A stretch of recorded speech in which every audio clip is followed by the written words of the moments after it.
Greetings. It is Tuesday, February the 11th, 2025. I'm Thomas Caldwell of the Aurelian Column, and this is a special report on getting doged, the battle to destroy America's bloodsuckers. Well, every day there are more and more revelations as to all the corruption, the waste, the money laundering, and the general bad taste the federal government has been involved in for quite some time. The Trump administration is delivering what it promised, and that's to drain the swamp, or more appropriately, the toxic waste dump that is Washington, D.C.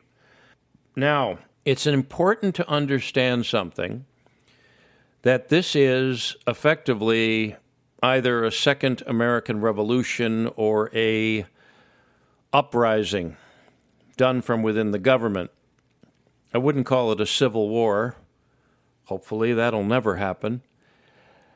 But it is a real battle right now that's going on. First off, the legacy media is engaged in an overt propaganda war, and I wouldn't even call it propaganda. I would call it bold-faced lies in many cases. I've been spending time actually watching some of their reports. Organizations such as MSNBC, CNN speak for themselves, but the traditional networks are also in on the game. And they have a lot to lose. They have a lot to lose because, well, they've been in bed with the liberal establishment for quite some time, and when the money is traced, well, who knows where it'll go. It is an overt propaganda war. Now, to be fair and to be critical, a lot of what is called the new media, the alternative media, is also engaged in a bit of a propaganda war, but it's not so much out of intent. It's about, well, it's more about not really getting their facts straight. For example, this morning I woke up and I saw a report that was being passed on by one such source, not really criticizing it or investigating it, and it was that $4.8 trillion, that's with a T, dollars, was channeled by USAID to an organization that was tied to everybody's favorite villain, Bill Gates, and it had something to do with vaccines, but I just said, no, that's more money than the Pentagon burns through in a year, almost by two. Well, you do some checking, proper research, and you find out that an organization known as Gavi, which is into vaccines around the world, was promised $4.8 billion with a B dollars from several sources, including USAID, that would be paying for part of it. Quite a bit of money. I think it was $1 billion or something, but you get the drift here. Somebody was off by a few digits, didn't know how to count big numbers, or just didn't do their work. That's not true. There's other reports that Chelsea Clinton's wedding was paid for by USAID, and although the Clinton administration has probably one of the most, creative corporate structures in the world, and I saw a few charts that were pretty hard to understand, there's really no solid evidence of that right now. There are a lot of accusations flying around that are based on people getting facts wrong. Now, the Musk people are doing their jobs, and they're doing it pretty well. But it's important to be really careful with information here, because when you start spreading things that aren't true, they have a way to come back and not only bite you, but bite people that shouldn't be bitten. But let me go back to this. The average elitist in the Beltway doesn't have a clue as to how really infuriated Americans are. Also, that they don't pay attention to cable television anymore. The people who pay attention to cable television news don't matter and aren't very intelligent for the most part. People get their information from direct sources, they get it from social media sources, and they do get it from alternative media sources, many of which are very good.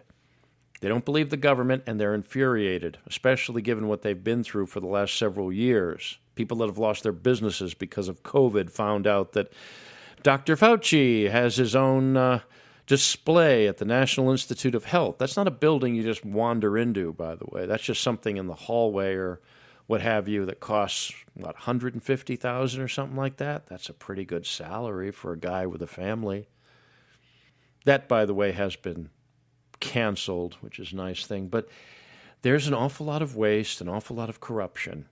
And I'll bet you that every member of Congress who's been making an awful lot of money somehow during their career are sweating bullets. If you want to get a good look at the suspects, check out who was at the Department of Education the other day trying to get in. An awful lot of money goes flying around in the education business, believe me. So what does this all mean? Well, to all the people listening to me that consider themselves liberal, the toothpaste is not going back in the tube. The genie is out of the bottle, and he is not granting anyone wishes. Every day, probably 1 million or so Americans are just getting more and more infuriated. So there's really not any way to turn back the clock on this. People are infuriated. They're angry. And fortunately, in this country, they're armed. Now, I'm not saying that people are going to march on Washington or go out and do violence, but you really can't do anything to control them at this point, except go along with this and just take your lumps. Trump is doing exactly what he said he would do, and he's been very clever about it. And I'm going to recap something I reported a couple of weeks back. I got to meet some of the people on his transitions team in December. And you know what they told me? They said they weren't using any government resources in the transition. They were using their own computers, their own networks, their own people. Nobody from the government was going to come in and monitor things. In other words, they were planning to come in with a blitzkrieg, which is what they're doing. And this has been a very well thought out strategy, and it's being executed with brilliance. The people in power are terrified because they have a lot to lose. Why? Do you really think that all that money that is unaccounted for didn't go someplace? Where do you think it went? Think it just vanished into thin air? No. Made it into the pockets of quite a few people. And as I said on Monday's report, if the powers that be want to find your money, if the powers that be want to track money, they will do it. And this is just the beginning. The American people have been had for decades. They've been abused. They have been used. They have been made to suffer. So, what is there to look for? Well, Musk and his team are going to be going after, Social Security you've heard about already, Treasury, and the one that's going to be really interesting is the Federal Reserve. There's even talk this morning about Rand Paul, Senator Rand Paul, being appointed the next Fed chair. That would be fun to see. Ron Paul, the former congressman heading up the audit, I don't think that'll happen. He's quite an older gentleman, and he does a podcast and a video cast every day or so, but I don't think that'll happen. But they're going to go in and they're going to examine everything. And if that's what they're doing, why should anyone object? Nobody's asking these questions. But I'll tell you something. What I'm worried about is the empire trying to strike back. I saw those anti-Musk protests. By the way, Mr. Musk is appointed by the president to head up a temporary department, and it's only going to be around until July 4th, 2026. Have they reported that in the media? This is a temporary thing. It's not permanent. He's been legally appointed by the president. He's a national security advisor sort of person. He does not require congressional approval. Everything's legal. Everything being done now is legal and expected of the executive branch. It's just that we haven't seen this sort of professionalism in many a year, probably in any of our lifetimes. The protests you're seeing where they're talking about taking America back and all this other stuff, no, they're just trying to cover their tails and they're scared. Things to look for when members of Congress or people in the government resign or find themselves taking a foreign vacation, you'll know it's getting real hot for them. Okay, look for that. The other thing to look for in media reports, a lot of references to sources in the department or sources in the agency that don't wish to be identified. That's all made up. I've seen that in my career. I've seen journalists make stuff up, or so-called journalists. It's revolting, but it happens. And it's going to happen a lot. You'll be seeing that in mainstream newspapers, if you can still call them that, like the New York Times and Washington Post. Maybe not the Post so much, because that's owned by the owner of Amazon, and he's trying to stay on Mr. Trump's good side. The other thing, too, is you want to also pay attention to what these guys can actually do. Now, right now, there's not a lot. The only way the deep state has to fight back is with judges that are activist and appointed in the past by ultra-left-wing administrations. A few things are being stopped here and there for that, but I suspect what Mr. Trump is going to do is ignore them, just like Abraham Lincoln did when the Supreme Court was getting all upset about how he was running the Civil War. Congress does not have law enforcement capabilities, at least to an extent. They have the Capitol Police. I don't think they're going to go around the country arresting people like they did during January 6th. The FBI, they've had a lot of their teeth ripped out, and that's kind of interesting to watch. No, they really can't do much. And most law enforcement in the United States is not police departments. For those of you overseas who hear me and sometimes wonder how things are done here, well, most law enforcement in the United States is done by what's called a sheriff's department. And they're elected by their neighbors to uphold the law and the law of the land known as the U.S. Constitution. These people are not going to be getting phone calls from congressmen being told to do X, Y, or Z. So for the time being, the deep state can't really fight back. Now, the big concern is if they do hire some lone gunman somewhere to take somebody out, that could get really nasty. But I don't think they can do anything of that sort now either. The American people have started to wake up by the millions. You're seeing people on social media openly proclaiming they will never pay income tax again, and I imagine that's probably what they're being honest about. They're not going to.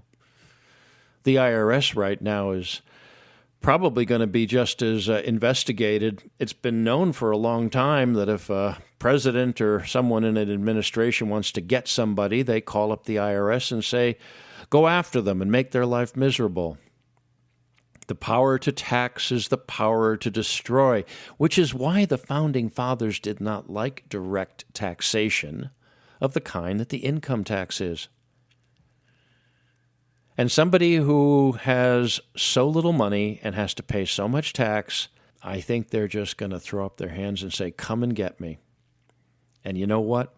As long as Trump's in the White House, I don't think anyone will. Mr. Musk is going to be going after the Pentagon. Now, that's going to get interesting. There's a lot of very honorable people in the U.S. military, and now that they no longer have to worry about what bathroom they walk into, I think they're going to be much more, shall we say, supportive of the administration. The people that are going to really sweat it out are the contractors, especially the ones that were hiring members of the military upon retirement. That's going to get real interesting. I think it's like $1 trillion has gone missing over many years there, some astronomical amount. This money is going to more or less be tracked down, and the people that took it illegally will be dealt with. At least the ones that remain in the country. You see, folks, you really can't turn this back now. This has started, and it's not going to stop. If for some reason something happened to Mr. Trump and Mr. Vance, and either the Speaker of the House, President Pro Tem of the Senate, or someone else stepped into that office, I don't think the American people at this point would stand for it, at least a significant number of them.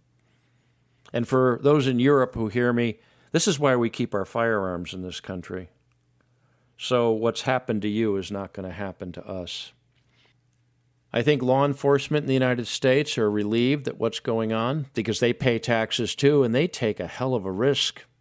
The average police officer or sheriff's deputy in the United States does not make a lot of money. They really don't. They make less than somebody probably working as a manager of a department store, and they put their lives on the line every day. Same thing for people in the armed forces. They don't make a lot of money. They're not rolling in dough. And they put their lives on the line. And these people also pay taxes, and they're also saying enough. So those of you who classify yourselves as liberal, those of you who think of yourselves as woke or progressive,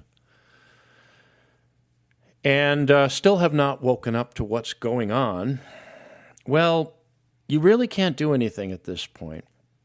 You do not have your own armed forces. You sure as hell, most of you don't have the ability to fight with anything, let alone a weapon. You're just going to have to take it.